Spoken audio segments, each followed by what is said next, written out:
자, 부동산학 개론 모의고사 해설 강의를 진행하도록 하겠습니다. 일단 1번 문제를 보시면 부동산 특성에 관한 설명 중 연결이 잘못된 것 이렇게 물어봤죠. 근데 보기 1번에 지리적 위치의 고정성은 부동성 의미하는 거 맞죠? 그러니까 부동성이니까 외부 효과, 지역 분석, 임장 활동, 정보 활동 아주 전형적인 표현 나와 있고요.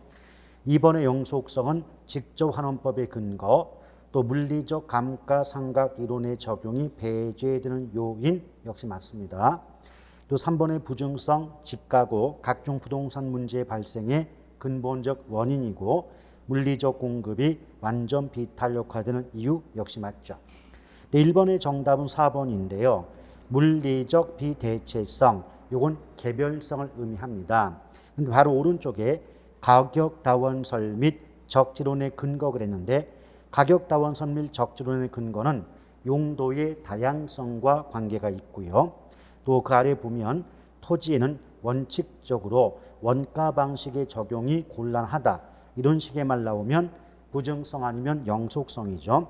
따라서 개별성과는 전혀 관계가 없기 때문에 4번이 정답이 됩니다. 2번 토지 분류에 관한 설명 중 틀린 건데 1번은 한계지의 뜻과 내용이니까 어렵지 않을 거고요. 정답은 2번이죠. 지금 이행지 그러지 않았습니까? 이행지가 나오는데 택, 농, 임. 택지, 농지, 임지 지역을 묶어서 용도 지역이라고 말하는데 용도적 상호 간자가 붙으면 용도 지역 간의 용도가 전환 중인 땅은 후보지지 이행지가 아니지 않습니까? 그래서 간이라는 글자 때문에 틀렸군요. 이는 후보지를 얘기합니다. 그래서 2번 틀렸고 나머지는 3번 나지의 뜻, 또 4번 필지, 5번 공한지의 의미 정확히 좀 알아두면 좋겠고요. 3번 부동산 수요와 공급에 관한 설명 중 틀린 거죠. 1번 수요에 대해서 일정 기간 나왔죠. 유량 개념이고 재화와 용역을 구매하고자 한다 했으니 사전적 개념이고요. 또 수요는 구매 의사는 물론이고 구매 능력까지 갖추었으니 유효 수요이어야 한다. 맞습니다. 또 2번에 건설 노동자의 임금이 하락한다는 건 인건 비용이 줄어드는 거죠. 근데 비용이 줄면 공급은 늘어나겠지만 그러나 단기라고 하는 건 공급이 변할 수 없는 짧은 기간의 뜻이 되기 때문에 단기에는 공급의 변화가 나타나지 않아요. 그래서 가격의 변화도 없게 되죠. 근데 장기적으로는 공급이 증가하니까 그만큼 물건이 흔해지기 때문에 임대료 가격이 내려간다. 맞습니다. 또 3번은 당연히 맞는 말이고 그 다음에 4번 같은 경우 수요의 감소가 공급의 증가보다 작다 그랬죠. 항상 문장을 해석할 때 경우 앞에서 끊어주시고 작다 크다 나오면 부동 그려보세요. 그러면 수요의 감소가 공급의 증가보다 작다는 건 공급의 증가가 더 크다는 말과 같지 않겠습니까? 이렇게 문장 나오면 무조건 변동폭이 큰 쪽만 보자라고 했어요. 따라서 수요의 감소는 신경 끄시고 공급의 증가만 보시면 되죠. 그럼 공급이 증가한다는 건 물건이 흔해지는 거예요. 그럼 흔한 물건 가격은 내려갈 거고 흔하니까 거래되는 양은 많아지겠죠. 그래서 가격은 하락하며 균형 거래량은 증가한다. 맞는 말이에요. 그럼 정답은 5번인데 지금 단기 동그라미 단기 해놓고 일정 기간 동안 시장에 공급되는 양 그랬는데 일정 기간 벌써 나오니까 얘는 유량이죠. 근데 단기는 저량이고 장기가 유량입니다. 따라서 단기 공급은 일정 시점에서 시장에 존재하는 주택의 양 이렇게 말이 나와야 돼요. 그에 비해서 장기는 유량이 되기 때문에 일정 시점에서 시장에 존재하는 양이 아니라 일정 기간 동안 시장에 공급되는 양 이렇게 바꿔야 됩니다. 따라서 5번은 단기와 장기 위치가 바뀌어야 옳은 지문이 될 수가 있어요. 정답 5번. 4번 다음에 제시된 내용을 기초로 유량 변수와 저량 변수가 옳게 연결된 것. 일단 기억번은 통화량이죠. 통화량은 저량. 니은번 순영업소득 유량. 디귿번 부채 저량. 리을번 신규자 붙었죠. 유량. 미음번 자산자 나오면 절양, 비읍번 이 비읍을 조심할 게 뭐냐면 인구까지만 나오면 절양이지만 변동 분자가 붙으면 유량입니다. 시옷번 재고 나왔죠? 절양, 이응번 임대 수입은 유량, 또 감정평가액은 절양, 치읍번 주택 거래량 유량입니다. 따라서 유량 변수는 니은, 리을, 비읍, 이응, 치읍 5가지이기 때문에 정답은 4번에 해당이 돼요. 자, 5번을 보시면 다음 자료를 이용하여 A 기업이 B제 가격을 인상하였을 때의 총 수입액의 변화분을 구하라. 단 가격과 양은 기초값을 기준으로 계산하고 수요량과 판매량은 같다고 가정한다 그랬어요. 일단 총 수입의 변화분을 구하라고 했으니까 총 수입액은 결국 이제 그 생산물의 가격에다가 판매량을 곱해주면 총 수입이 나오겠죠. 그럼 첫 번째 원래 가격이 200원이었고 원래의 수요량, 즉 전제 조건이 수요량과 판매량이 같다고 했으니까 수요량이 120이므로 판매량도 120이에요. 그럼 200원짜리 120개 팔면 총 수입이 24,000원이 나왔다는 거죠.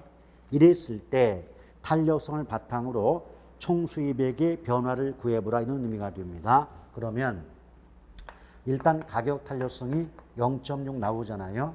그럼 탄력성 값은 가격 변화율 분의 수요량의 변화율로 값을 구하게 되는 거죠. 그러면 원래의 가격, 자 원래 가격분의 가격의 변동분 이러면 가격의 변화를 알 수가 있고요. 마찬가지로 원래의 수요량으로 수요량의 변동분을 나눠주시면 수요량의 변화를 알 수가 있습니다. 자, 그랬을 때 지금 원래 가격이 200원이었는데 이게 250원으로 올랐다는 말 나오죠. 그럼 가격은 200에서 250이 되니까 변동분은 50이에요. 또 원래 수요량이 120이었죠. 근데 우리는 수요량의 변동분은 얼마인지 모르고 있다는 겁니다. 이럴 때 일단 분모값만 구하면 0 하나 지우면 5 나누기 20이니까 4분의 1이죠. 4분의 1은 0.25가 나와요.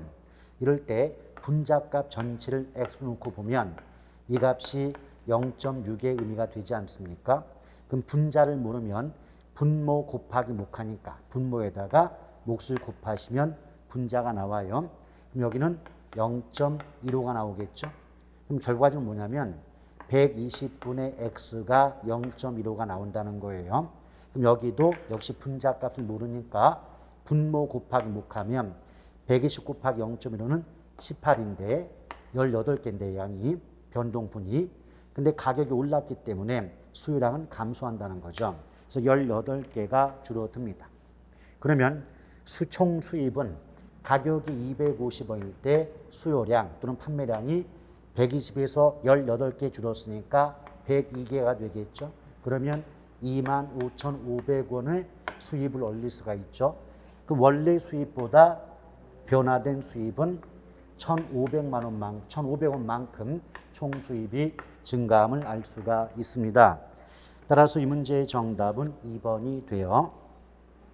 6번 아파트에 대한 수요와 공급 탄력성에 관한 설명 중 틀린 건데 자 수요가 증가할 때 공급이 비탄력이죠. 우리가 비더 탄덜 기억나죠. 수요가 됐건 공급이 됐건 비탄력적일수록 가격은 올라도 더 오르고 내려도 더 내리게 됩니다. 따라서 균형 가격의 상승폭은 더욱 커진다. 맞고요. 또 그 다음에 2번에 보면 공급이 완전 비탄력이죠. 그럼 우리 어떻게 배웠어요? 수요가 됐건 공급이 됐건 완전 비탄력 나오면 양의 변화가 없다고 배우셨죠. 그래서 수요의 증가는 균형 거래량의 변화를 초래하지 않는다. 맞고요. 또 3번에 보면 수요가 완전 비탄력이죠. 똑같아요. 완전 비탄력 나왔으니까 공급이 증가하더라도 거래되는 양은 변화가 없습니다. 자, 4번이 틀렸는데 수요가 증가할 때 공급 탄력성이 비탄력적일수록 가격은 변동폭이 크겠지만 양의 변동폭은 작아집니다. 그럼 우리가 비탄력의 뜻이 뭐예요? 자, 수요가 됐건 공급이 됐건 비탄력이라는 말은 가격의 변화율보다 자, 수요량이건 공급량이건 양의 변화율이 작다는 뜻이에요. 가격의 변화보다 양의 변화가 작을 때 비탄력이라고 하거든요. 따라서 가격은 많이 바뀌지만 비탄력일 때 양은 적게 바뀝니다. 그러므로 양이 늘어나건 줄어들건 그 변동폭은 작다라고 나와야 되는데 지금 변동폭이 크다고 했기 때문에 거래량의 증가, 양의 증가폭이 커지는 게 아니고 작아지거든요. 그런데 커진다고 해서 4번이 틀렸습니다. 그러니까 어떻게 기억하시면 좋냐면 탄력성이 크다고 할 때는 가격보다 양이 많이 바뀌거든요. 그러면 양 입장에선 많이 바뀌는 게 탄력이지만 가격 입장에서 적게 바뀌는 게 탄력이에요. 뒤집어서 비탄력이 나왔다면 가격보다 양이 적게 바뀌죠. 그럼 양 입장에선 적게 바뀌는 게 비탄력이고 가격 입장에서 많이 바뀌는 게 비탄력이다. 그 개념을 정확히 아시면 되는 겁니다. 자, 그러므로 이 문제의 정답은 4번이 되겠고요. 그 다음 7번 아파트 수요의 가격 탄력성이 1.2, 소득 탄력성이 0.6.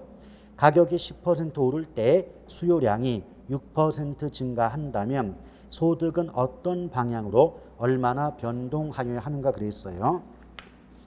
그럼 근데 이렇게 탄력성 여러 개 나오잖아요. 그럼 부담 갖지 마시고 탄력성을 쭉 한번 써놓으시면 되는 겁니다. 그럼 봐볼게요. 일단 가격 탄력성이 나오면 여기다가 가격의 변화율을 곱해주세요. 그럼 나오는 값이 수요량의 변화율이 되는 거죠. 자, 마찬가지로 소득 탄력성이 나온다.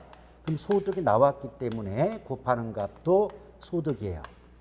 그러므로 소득 변화율을 곱해 주시면 역시 남는 값이 수요량의 변화율이 되는 거예요.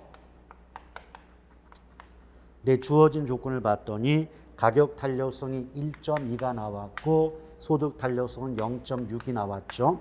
그런데 가격이 10% 오른다고 나왔고 또 소득이 얼마 변동하는지는 몰라요. 이럴 때 전체 수요량이 6%가 원래보다 6%가 증가하려면 소득이 얼마나 바뀌겠는가라고 물어봤습니다. 그럼 이제 첫 번째부터 구해 볼게요. 퍼센트는 필요 없고 숫자만 곱하시면 1.2 곱하기 10은 12가 나오죠. 근데 탄력성이 크든 작든 값이 올라갔다 비싸지면 덜 사기 때문에 수요량이 줄어요. 그럼 수요량이 12%가 줄어들었죠. 그럼에도 불구하고 전체량이 6%가 늘어나려면 원래량보다 18%가 증가해야 돼요. 왜요? 18%가 늘어나야 줄어든 12%를 빼고도 원래량보다 6%가 증가한다는 결론이 나올 수 있지 않습니까? 그러면 6 곱하기 얼마 해야 18 나오죠? 6, 3, 18이죠. 따라서 30%. 자, 근데 수요가 늘어나려면 소득이 증가해야 되니까 소득은 30% 증가한다가 답이죠. 정답은 3번. 8번 거미집 이론에 관한 설명 중 옳은 거예요. 거미집 이론은 생산 기간이 장기여서 공급이 비탄력적인 재화의 적용까지 좋았는데 거미집 이론은 동태적 이론입니다. 따라서 비교 정학적 또는 정태적 이런 말 쓰면 안 돼요. 고유할 정이 아니라 움직일 동이 나와야 됩니다. 틀렸고 공급자의 가격 예상 능력이 결여됨을 전제로 하기 때문에 미래의 공급량은 현재 시장 가격에 의존하고까지는 좋았는데 금기의 수요량은 전기 가격이 아니라 금기, 지금 가격에 의해 결정된다고 해야 되겠죠. 틀렸고 3번 부동산 시장은 공급이 탄력적이다. 아니에요. 공급이 비탄력적이기 때문에 수요 공급의 시차가 발생해서 주기적으로 초과 공급과 초과 수요가 반복됩니다. 그 다음 4번 거미집 이론은 상공업용 부동산보다 주거용 부동산에 더욱 잘 적용된다. 앞뒤가 바뀌었죠. 주거용보다 상공업용 부동산에 더 잘 적용이 돼요. 그래서 거미줄은 상공에 친다. 이런 암기법이 있었지 않았겠습니까? 그럼 정답이 5번인데 지금 함수가 나왔죠. 함수 이용해서 탄력성 값 구할 때는 무조건 Q분의 P 하시면 돼요. 자, 탄력성은 예컨대 수요 탄력성은 수요 함수에서 Q분의 P, 공급 탄력성도 공급 함수에서 Q분의 P예요. 일단 수요 함수를 보게 되니까 EQD는 400만 6P죠. 그럼 Q 앞에는 2가 나왔고 P 앞에는 6 나왔으니까 2분의 6으로서 수요 탄력성은 3이 나와요. 내 공급 함수 같은 경우 지금 QS는 300 플러스 2P죠. 그럼 Q 앞에는 숫자가 없으니까 1이고요. P 앞에 2가 나왔죠. 그럼 결국은 공급 탄력성이 2가 나와요.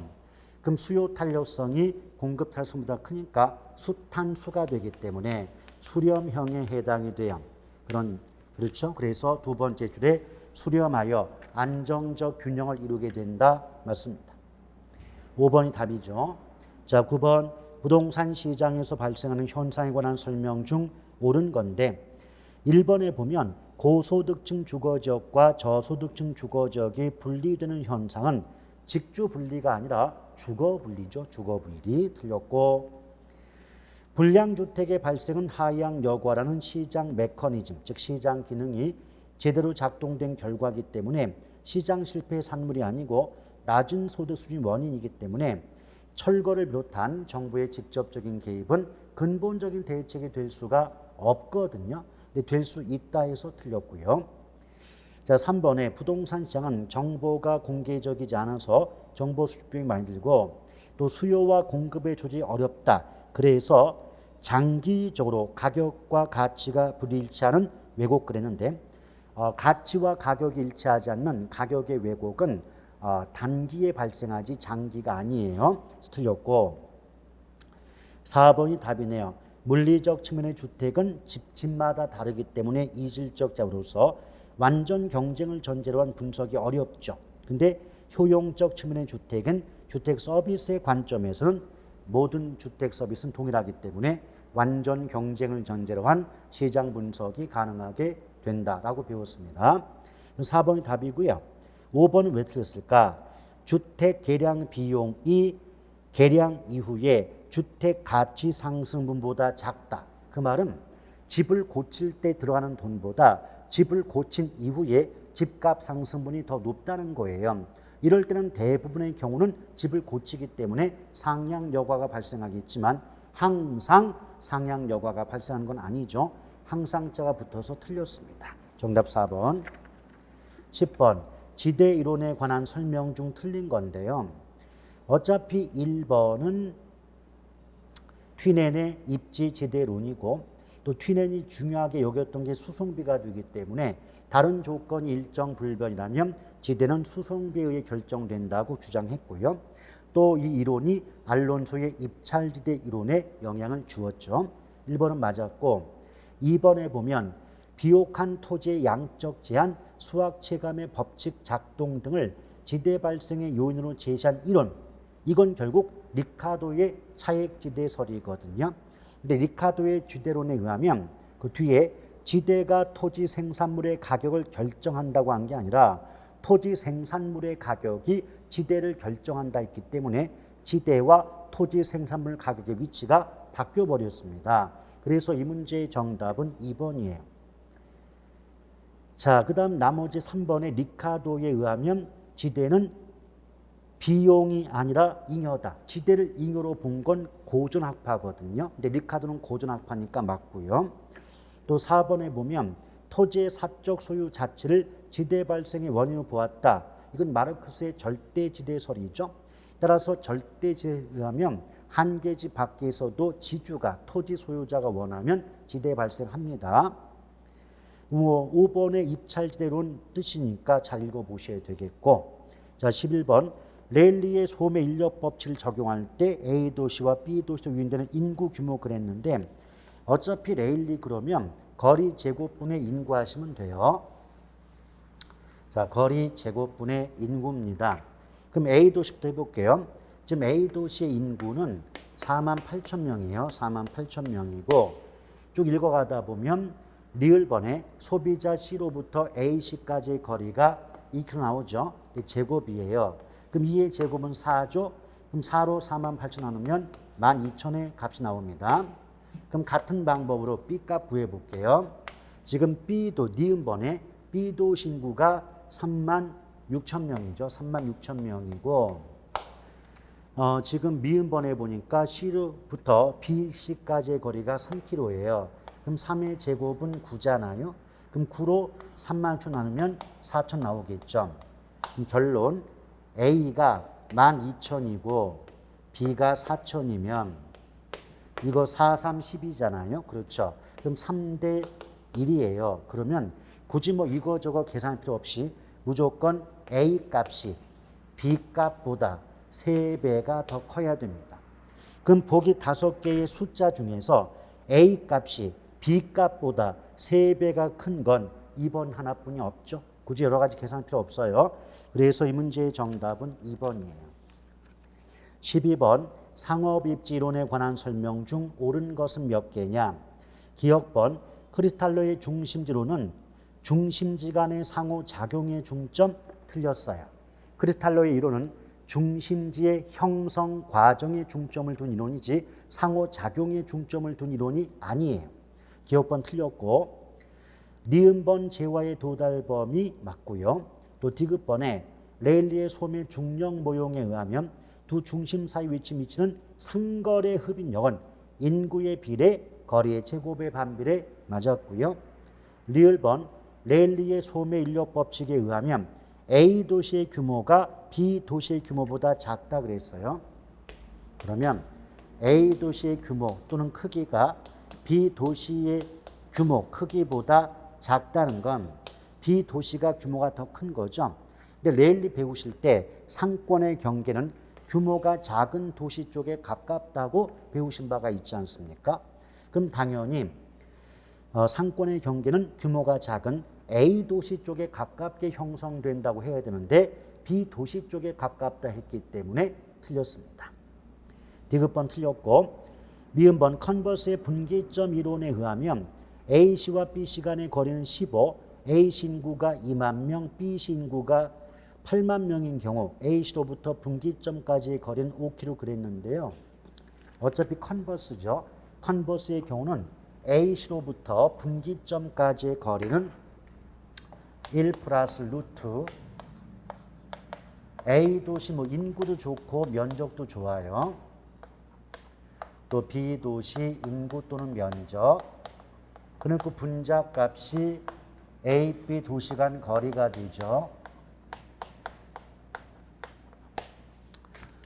지금 보니까 컨버스의 분기점 이론에 의하면 A와 B 시간의 거리가 15km, 15km. 자, 1 플러스 루트 A 인구가 2만 명이고요. B 인구가 8만 명이에요. 어차피 뭐 단위수가 많이 똑같기 때문에 굳이 쓸 거 없어요. 그럼 루트 값만 잘 보세요. 2분의 8은 4죠.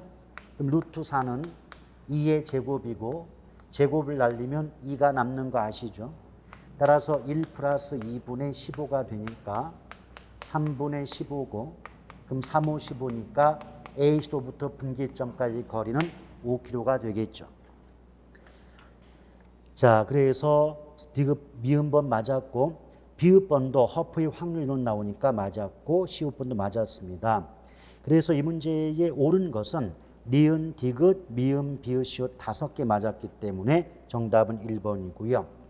13번 다음 내용 중 산업입지 유형이 다른 것 그랬는데 자, 원료가 쉽게 부패 변질된다고 한다면 가급적 원료 산지 근처에 세워야 되니까 원료 지향. 또 중량 감소 산업이나 원료 수송비 비중이 제품 수송비 비중보다 높다는 건 원료 수송비가 더 든다는 뜻이니까 역시 원료 산지 근처에 세워야 되므로 원료 지향. 또 편제 원료는 다른 말로 국지 원료고 특정 지역에서만 구할 수 있는 원료니까 원료 지향. 또 원료 지수가 1보다 크거나 입지 중량이 2보다 큰 산업도 원료 지향인데 5번에 보면 중간재나 완제품 그랬잖아요. 그럼 완성된 제품을 만들면 곧바로 팔아 먹어야 되니까 시장과 가까운 곳에 세워야 되기 때문에 5번만 시장 지향이 되므로 정답은 5번이에요. 자, 14번 시장 실패에 관한 설명 중 옳은 건데 1번 외부 효과 나왔죠. 그럼 어떤 개인의 행위가 다른 경제 주체의 후생에 의도적인 영향 아니죠. 의도하지 않은 영향을 줄 때 외부 효과지 의도적이었다면 의도했다는 의미가 되기 때문에 외부 효과의 뜻이 될 수가 없어요. 2번 생산 측면에서 사회적 비용이 사적 비용보다 크다. 항상 경우 앞에서 끊고 크다 작다 나오면 부동어 그려주실 것. 부동어를 그려보니까 사회적 비용이 커요. 또 이렇게 사회적, 사적 나올 때는 누구 입장만 본다? 사회 입장만 보시면 돼요. 지금 사회 입장에서 비용이 많이 들거든요. 그럼 사회 입장에서 비용이 많이 들면 안 좋은 거죠. 이렇게 사회 입장에서 안 좋게 해석되면 부의 외부 효과가 됩니다. 따라서 얘는 부의 외부 효과거든요. 그럼 부과 잉, 그럼 부의 외부 효과 발생하면 사회적인 적정 수준보다 과다 생산, 과대 생산 나와야 되는데 과소 생산자가 나왔으니까 틀렸습니다. 3번 사적 비용이 사회적 비용보다 크다. 경우 앞에서 끊고 크다 작다 부동을 그려볼 것. 그럼 사적 비용이 크거든요. 그럼 사회 입장에선 비용이 작게 드니까 좋아요. 이처럼 사회 입장에서 좋다고 해석되면 정의 외부 효과입니다. 그럼 정의 외부 효과일 때는 세금을 무겁게 매기는 게 아니라 감면 깎아주고 부담금을 부과할 게 아니라 보조금을 지급함으로써 생산을 억제하는 게 아니라 조장 촉진시킬 필요가 있는 거죠. 근데 그걸 몰랐다 치더라도 사회적 비용이 사적 비용보다 크다. 그럼 부등호 그려보면 사회적 비용이 커요. 그럼 사회 입장에서 비용이 많이 들면 안 좋은 거죠. 그럼 사회 입장에서 안 좋으니까 부란 말이에요. 그럼 부의 외부 효과는 님비가 나와야지 핀피가 나오면 안 되잖아요. 틀렸습니다. 자, 4번이 정답인데 소비의 비경합성과 비배제성 때문에 공공재 생산을 민간에 위탁하면 사회적인 적정 수준보다 적게 생산되는 문제가 발생하여 정부 등 공공이 세금이나 공공기금을 이용하여 생산 공급함이 일반적이다. 맞아요. 그럼 5번은 또 왜 틀렸을까? 시장 기구를 통하여 자원의 효율적 배분에 실패하는 현상이 시장 실패인 거 맞습니다. 그런데 시장의 불안전성, 규모의 경제는 시장 실패 원인인 게 맞지만 정부의 근시안적 규제는 정부 실패의 원인이지 시장 실패의 원인이 아닌 거죠. 15번 토지 정책에 관한 설명 중 틀린 겁니다. 어차피 1번은 용도 지역의 국계법상 용도 지역의 지정과 또 이제 용도 지역 지구의 목적이니까 금방 아실 거고 2번이 답인데 거기 보면 보조금의 지급, 부담금의 부가 나왔잖아요. 그럼 보조금의 금, 부담금의 금 이렇게 금자가 들어간 건 간접 개입이에요. 간접 개입. 그런데 나머지 공영 개발이나 토지 비축 제도는 직접 개입이거든요. 그럼 이 말을 해석해 보면 간접 개입은 직접 개입에 비해서 시장의 자율성을 침해하는 정도가 크다고 했는데 상식적으로도 간접이 직접보다는 침해 정도가 작은 거잖아요. 그래서 크다가 잘못됐습니다. 정답 2번이고요. 나머지 3번은 토지은행제도의 어떤 시행시 장점 열거해 놓았고 4번은 개발권 양도제 또 5번 같은 경우 국계법상 우리가 도관 농자 도시관리 농림 자연환경 보존적 용도적 구분했고 또 도시지역이 또 주상 공농 나눠지면서 주거지역은 전일준 전용 일반 준주거지역 나눠지지 않습니까? 그 정확히 아냐고 물어본 거죠. 16번 분양가 상한제 및 분양가 자율화에 관한 설명 중 틀린 거예요. 근데 어차피 1번의 분양가 상한제는 다른 말로 분양가 규제라고 하니까 시장의 균형 가격보다 낮은 수준으로 분양가를 통제해서 소득 낮은 분들 주택 구입 부담을 완화시키는데 그 목적이 있는 직접 개입 수단 맞고요. 또 분양가 자율화가 시행되는 경우 대형주택 위주의 공급 조심하세요. 대형주택 위주의 공급은 분양가 자율화와 관련돼 있어요. 규제가 아니고요. 어쨌든 맞았고 또 저소득층의 신규 주택 구입에 따른 부담이 커지는 반면 분양가가 올라가기 때문에 시장 가격과의 차이가 축소되어서 양도 차익을 노린 투기적 수는 줄어든다는 어떤 장점을 갖게 됩니다. 그 다음에 3번 보면 분양가 상한제 시행 예상될 때 아파트의 수요는 감소하는 반면 공급은 증가한다. 이게 뭐냐면 분양가 상한제 시행이 예상이 된다는 건 앞으로 아파트 분양가가 떨어질 거라고 예상이 되는 거예요. 그럼 가격이 내려갈 걸로 예상되면 수요, 사는 쪽 입장에선 지금 안 사고 값이 또 떨어진 데에 사려고 하니까 수요는 감소하겠죠. 근데 파는 쪽 공급 입장에선 값이 떨어지기 전에 하나라도 팔아 먹어야 되니까 공급은 증가할 수밖에 없지 않겠습니까? 자, 그다음에 4번 요거는 뭐 다들 알고 계시죠? 공공택지 내에서 분양되는 도시형 생활주택은 분양가 상한제 적용 안 되는 거 아실 겁니다. 그럼 답이 5번인데 분양가를 자율화한다고 해놓고 신규 분양주택의 공급이 축소되고 질적 수준이 저하된다는 건 분양가 규제의 내용이지 자율화의 내용이 아니죠. 그래서 이 문제의 정답은 5번. 17번 임대주택 정책에 관한 설명 옳은 것은 1번 공공임대주택의 공급은 임대료에 대한 이중가격을 형성시켜 공공임차인에게 사적 임대주택 임대료와의 차액만큼을 주택보조금을 지급하는 것과 동일한 효과가 발생한다. 맞습니다. 정답 1번이네요. 그럼 나머지가 왜 틀렸을까? 임대료 규제 시 임대료 규제 효과가 크게 들려면 공급 탄력성이 비탄력적일수록 효과가 커집니다. 탄력적이 아니에요.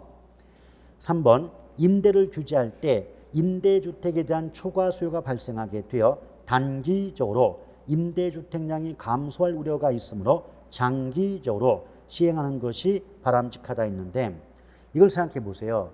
일단 임대료 규제가 되면 임대료가 싸졌지 않습니까? 월세가 30에서 20으로 내려갔다는 거예요. 그럼 임대료가 내려간 만큼 저소득 임차인에게는 혜택을 줄 수가 있겠죠.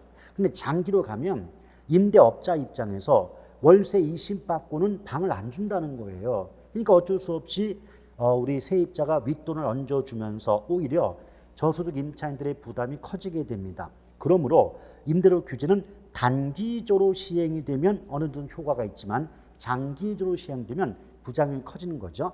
그래서 장기적으로 시행됨이 바람직하다는 부분이 잘못되어 있습니다.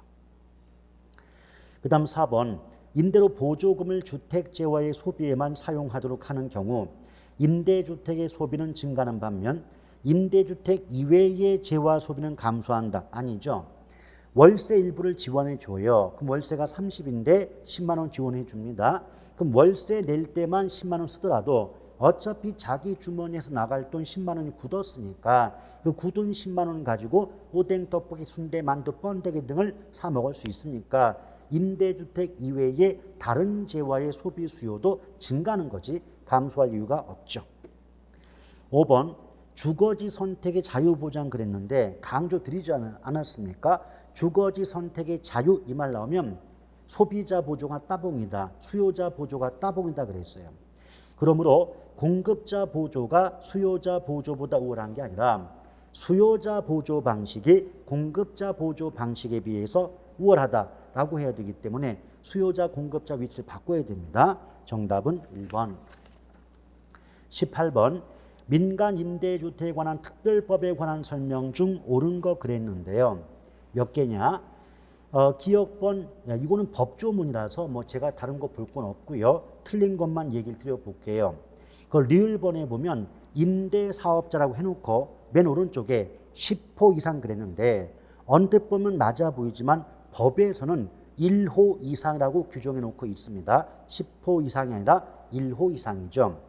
그러면 리을번을 제외하고는 모두 법조문상 맞기 때문에 옳은 개수는 기역, 니은, 디귿, 미음 4개입니다. 정답은 2번이에요. 그래서 최근 출제 패턴이 민간임대주택특별법, 공공임대주택특별법을 비롯해서 공법에서조차도 다루지 않은 법령 문제가 다수 출제되다 보니까 기본적으로 알아둘 필요가 있는 대목들이에요. 자, 19번 부동산 조세의 경제적 효과에 관한 설명 중 옳은 건데 1번에 보면 부동산 조세는 소득 재분배 및 자원 배분의 기능을 갖는 반면 주택 문제나 집가 안정에 기여하지 못한다? 아니에요. 주택 문제나 집가 안정에 기여할 수 있다는 것도 바로 부동산 조세 기능 중에 하나입니다. 틀렸고, 공급의 가격 탄력성은 탄력적인 반면 수요의 가격 탄력성은 비탄력적이다. 그러면 세금과 관계해서는 수요든 공급이든 탄력성 큰 쪽이 세금을 적게 부담하고 탄력성이 작은 쪽이 세금 많이 부담하는 거 아시죠? 공급이 탄력이에요. 그럼 공급자는 수요자보다 세금을 적게 부담한다라고 하던가, 거꾸로 수요자가 공급자보다 더 많은 세금을 부담한다라고 해야 됩니다. 그런데 실질적으로 공급자가 수요자보다 더 많은 세금을 부담한다고 했기 때문에 틀렸습니다. 3번, 이건 거의 공식이죠. 양도세 중과 나오면 공급 동결이 나오고 공급 동결 나오면 가격이 오른다고 나와야지 내린다고 나오면 틀립니다. 자, 4번, 조세 부과는 소비자가 지불하는 수요자 가격을 높이고 생산자의 수입이 되는 공급 가격을 낮춤으로써 조세 부과 전에 비해 균형량을 감소시키는 바, 조세 부과에 따른 경제적 순손실은 수요나 공급의 탄력성이 탄력적일수록 커진다. 맞습니다. 정답은 4번. 5번은 주택 가격에 관계없이, 그러니까 싼 집 비싼 집 관계없이 일률적으로 세금을 똑같이 부과하면 저소득층의 조세 부담이 커져요. 그러니까 조세 부담이 완화되는 게 아니고 오히려 증가하기 때문에 그 결과 역진세적 성격이 나타나죠. 완화가 틀렸네요. 정답은 4번. 20번, 부동산 투자에 관한 설명 중 옳은 것이 몇 개냐 그랬습니다. 기억번, 투자란 장래 불확실한 수익의 획득을 목적으로 확실한 소비 지출을 희생한다. 투기란 단기간의 매매를 통한 양도 차익의 획득을 목적으로 특정 자산에 자본을 투입한다. 맞네요. 자, 기억번 맞았고 니은번도 맞아요. 근데 다른 게 다 틀렸는데 볼게요. 디귿번, 투기는 근로의욕의 쇠퇴, 산업 경쟁력의 악화 등의 부정적인 영향을 미치는 건 맞지만 주택 문제 등의 해결에 기여하는 바도 있어요.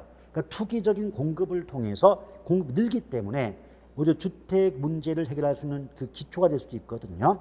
그래서 아무런 기여할 수 없다는 게 잘못됐고요. 리을번은요, 기대 수익률이란 투자 대상으로부터 발생한 수익이 아니라 발생할 수익이죠. 우리가 기대의 수익은 예상 수익률이잖아요. 그럼 발생한 수익이 아니라 발생할 것으로 예상되는 수익이 나와야 되겠죠. 틀렸습니다. 그 다음 미음번에 보면 인플레이션 쭉 나오면서 세 번째 줄에 건물의 감가상각분과 원리금 상환액은 영업소득세 산정 시 공제가 된다는데 원리금 상환액이 공제가 되는 게 아니라 이자 지불액이 공제되는 거죠. 원금을 갚는 금액은 세금을 부과합니다. 틀렸습니다. 그 다음 비읍번 여기 보면 그 세 번째 줄의 오른쪽 부동산에 투하되는 자본 전액을 자기 자본으로 조달한다. 즉 내 돈만으로 투자한 거죠. 내 돈만을 투자하면 빚이 없기 때문에 빚을 갚지 못할 위험인 재무적 위험은 전혀 발생하지 않는 거예요. 근데 그 재무적 위험이 높아진다 했으니까 틀렸죠. 그 다음 15번은 보면은 세 번째가 틀렸는데 세 번째 줄에 기대 수익률이 실현 수익률보다 크면 투자를 채택하는 게 아니라 기대 수익률이 요구 수익률보다 크면 투자를 채택하는 겁니다. 틀렸고 이응변 기대 수익률이 요구 수익률보다 작아요. 그러면 투자를 안 하기 때문에 수요가 감소하거든요. 그럼 수요가 감소하면 가격은 하락합니다. 그럼 그렇게 되면 기대되는 수익률은 오히려 올라간다는 거, 가격과 기대의 수익률은 반대라는 거 조심하시길 바랍니다. 틀렸고 지읒번은 맞았고요. 치읒번을 보시면 어디가 잘못됐냐면 두 번째 줄 오른쪽에 투자 대안별 평균. 그럼 평균이 같다는 건 예상되는 수익이 같은 거예요. 그럼 수익이 같으면 위험이 작은 쪽을 선택하는 게 맞지 않습니까? 그런데 분산이 크다. 분산이 크다는 건 위험이 높다는 거예요. 그럼 평균이 같을 때, 즉 예상되는 수익이 같을 때 위험이 큰 쪽을 선택한다? 말이 안 되지 않습니까? 그러니까 분산이 큰 쪽이 아니고 분산이 작은 이렇게 말을 바꿔야 되겠죠. 그리고 여기서 옳은 말은 기역, 니은, 지읒 세 개가 맞았기 때문에 정답은 3번입니다. 자, 나머지 문제는 다음 시간으로 이어가도록 하겠습니다.